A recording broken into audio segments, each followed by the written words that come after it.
Discussion here with Secretary Yellen and my economic team to discuss the economic consequences of Congress failing to pass our American Rescue Plan. There is an overwhelming consensus among economists, left, right, and center, that this is a unique moment in this crisis. And the cost of inaction is high, the cost of inaction is high, and it's growing every day. The crisis itself is accelerating. 900,000 more Americans filed for unemployment insurance, and this week alone.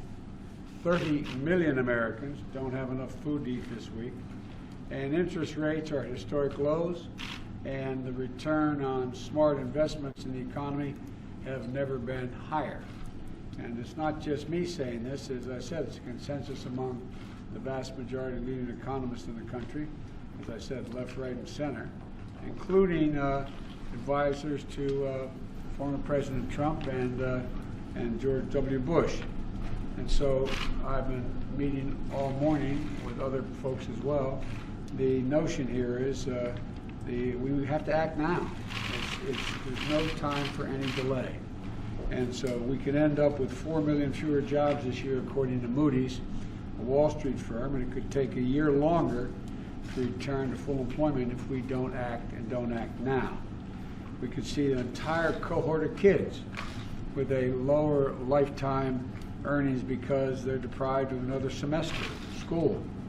Millions of parents, and maybe some of you, millions of parents are, particularly moms, are forced to stay home, reducing the family wages, and if they're a single wage earner, it's really difficult, and future job prospects that they have no choice but to stay home and take care of their children.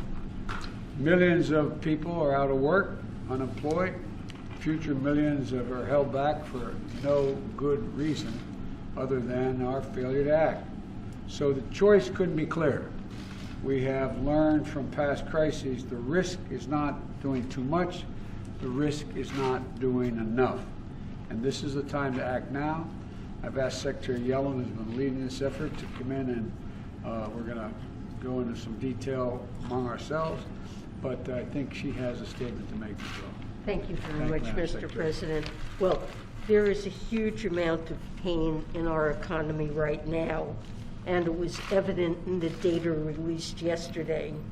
Over 1 million people applied for unemployment insurance last week, and that's far more than in the worst week of the Great Recession.